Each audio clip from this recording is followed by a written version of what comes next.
ओम श्री गणेशाय नमः। ओम नमः शिवाय। कैलाश संहिता। ऋषियों का सूची से तथा वामदेव जी का स्कंद से प्रश्न। प्रणवार्थ निरूपण के लिए अनुरोध। नमः शिवाय सांबाय सगणाय ससूनवे प्रधान पुरुषेशाय सर स्थित्यंत हेतवे। जो प्रधान प्रकृति और पुरुष के नियंता तथा सृष्टि पालन और संहार के कारण हैं, उन पार्वती सहित शिव को उनके पार्षदों और पुत्रों के साथ प्रणाम है। ऋषि बोले, सूची, हमने अनेक आख्यानों से युक्त परम मनोहर उमा संगीता सुनी। अब आप शिव तत्व का ज्ञान बढ़ाने वाली कैलाश संहिता का वर्णन कीजिए। व्यास जी ने कहा, पुत्रों, शिव तत्व का प्रतिपादन करने वाली दिव्य कैलाश संहिता का वर्णन करता हूँ। तुम प्रेम पूर्वक सुनो। तुम्हारे प्रति स्नेह होने के कारण ही मैं तुम्हें यह प्रसंग सुना रहा हूँ।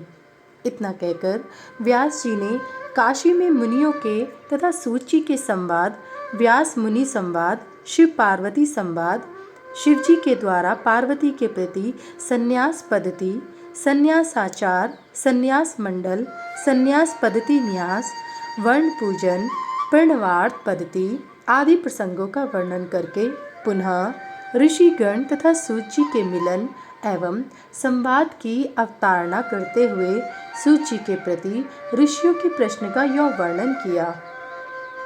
ऋषि बोले, महाभाग सूची, आप हमारे श्रेष्ठ गुरु हैं। अतः यदि आपका हम पर अनुग्रह हो तो हम आपसे एक प्रश्न पूछते हैं। श्रद्धालु शिष्यों पर आप जैसे गुरुजन सदा स्नेह रखते हैं, इस बात को आपने इस समय हमें प्रत्यक्ष दिखा दिया। मुने, विरजा होम के समय पहले आपने जो वामदेव का मत सूचित किया था, उसे हमने विस्तार पूर्वक नहीं सुना। अब हम बड़े आदर और श्रद्धा के साथ उसे सुनना चाहते हैं।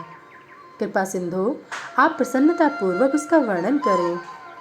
ऋषियों की यह बात सुनकर सूची के शरीर में रोमांच हो आया। उन्होंने गुरु के भी परम उत्कृष्ट गुरु महादेव जी को, त्रिभुवन जननी महादेवी उमा को तथा गुरु व्यास को भी भक्तिपूर्वक नमस्कार करके मुनियों को आह्लादित करते हुए गंभीर वाणी में इस प्रकार कहा। सूची बोले, मुनियों, तुम्हारा कल्याण हो। तुम सब लोग सदा सुखी रहो। महाभाग महात्माओं, तुम भगवान शिव के भक्त तथा दृढ़तापूर्वक व्रत का पालन करने वाले हो। यह निश्चित रूप से जानकर ही मैं तुम लोगों के समक्ष इस विषय का प्रसन्नतापूर्वक वर्णन करता हूँ। ध्यान देकर सुनो।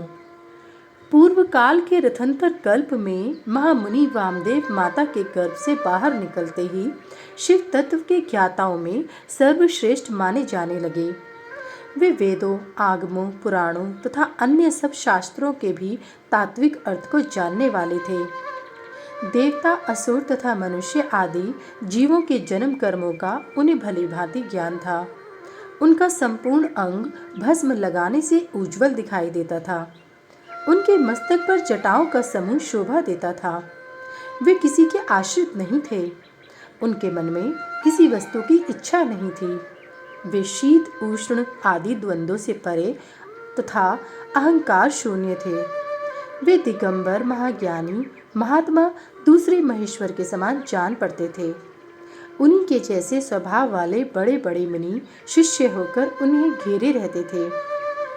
वे अपने चरणों के स्पर्श जनित पुण्य से इस पृथ्वी को पवित्र करते हुए सब ओर से विचरते और अपने चित्त को निरंतर परम धाम स्वरूप परब्रह्म परमात्मा में लगाए रहते थे। इस तरह घूमते हुए वामदेव जी ने मेरु के दक्षिण शिखर कुमार श्रृंग में प्रसन्नतापूर्वक प्रवेश किया, जहाँ मयूर वाहन शिव कुमार ज्ञान में शक्ति धारण करने वाले समस्त असुरों के नाशक और सर्वदेव वंदित भगवान स्कंद रहते थे।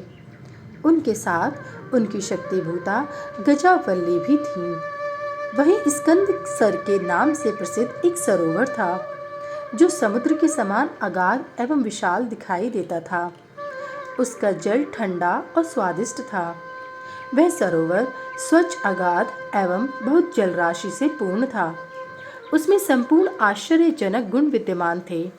वह जलाशय स्कंद स्वामी के समीप ही था।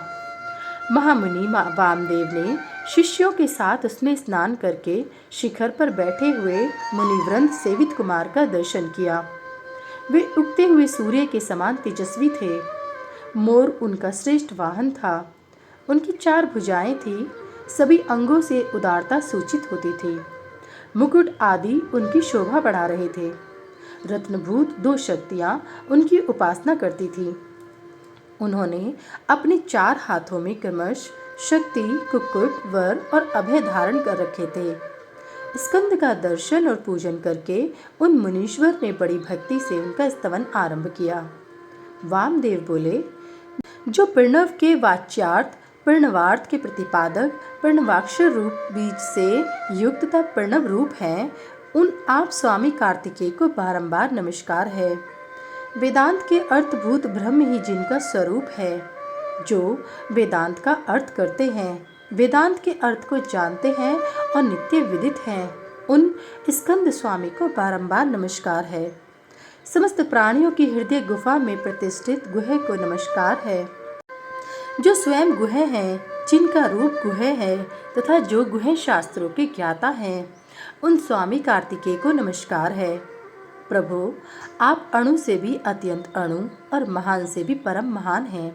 कारण और कार्य अथवा भूत और भविष्य के भी ज्ञाता हैं।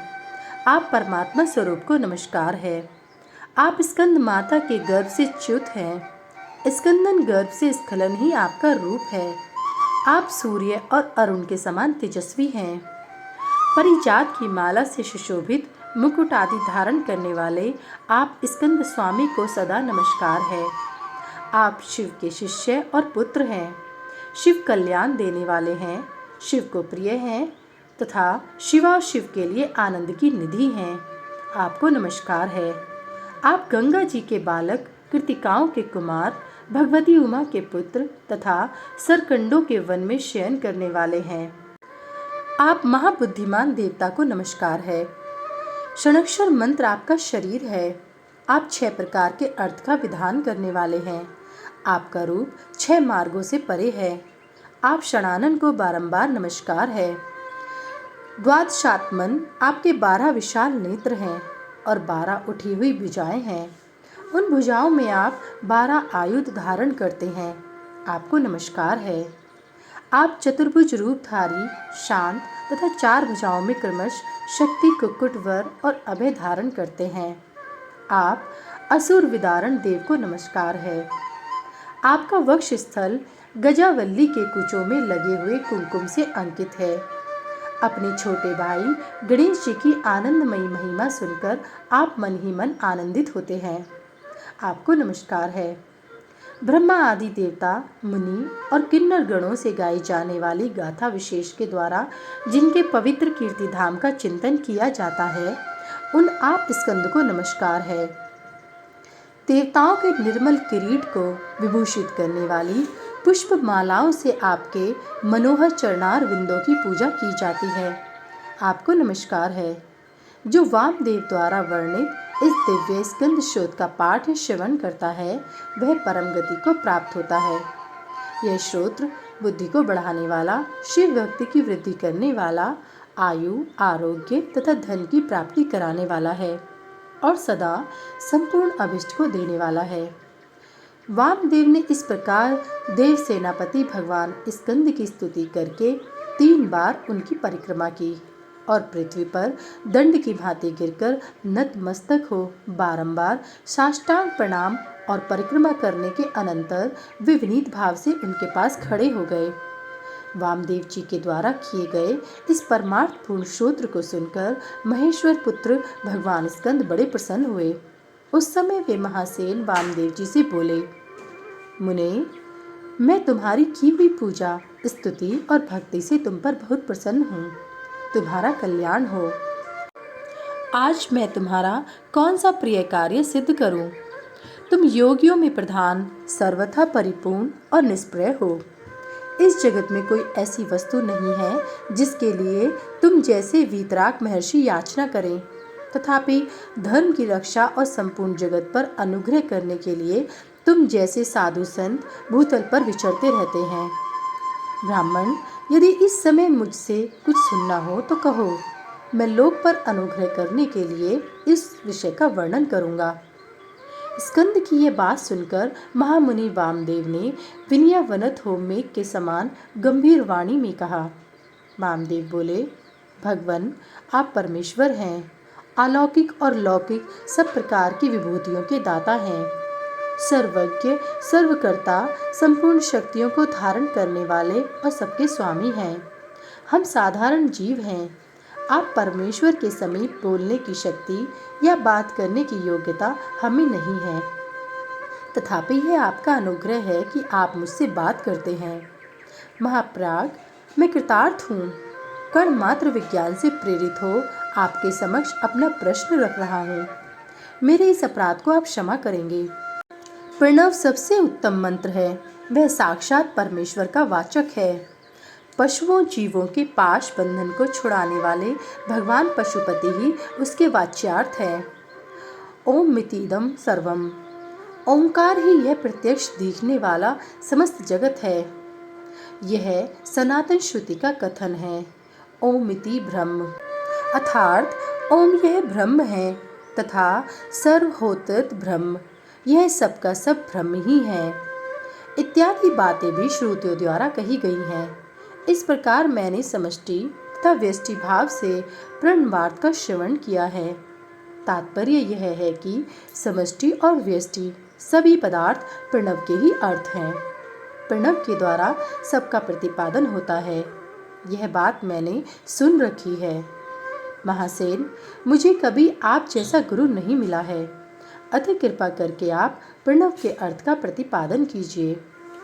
उपदेश की विधि से तथा सदाचार परंपरा को ध्यान में रखकर आप हमें प्रणवार्थ का उपदेश दें। मुनि के इस प्रकार प्रश्न पूछने पर स्कंद ने प्रणव स्वरूप 38 श्रेष्ठ कलाओं द्वारा लक्षित तथा सदा पार्श्व भाग में उमा को साथ रखने वाले और मुनिवरों से घिरे हुए भगवान सदाशिव को प्रणाम करके उस श्रेय का वर्णन आरंभ किया, जिसे श्रुतियों ने भी छिपा रखा है। अध्याय 1 से 11 तक समाप्त। सभी वेद और पुराण सुनने के लिए हमारे इस चैनल को सब्सक्राइब करें और सभी वीडियो को लाइक करें। अगर मुझसे पढ़ने में कोई त्रुटि हो गई हो तो कृपया मुझे क्षमा करें और कमेंट में हर हर महादेव लिखना ना भूलें। भगवान भोलेनाथ की कृपा आप सब पर सदैव बनी रहे। हर हर महादेव। जय भोलेनाथ।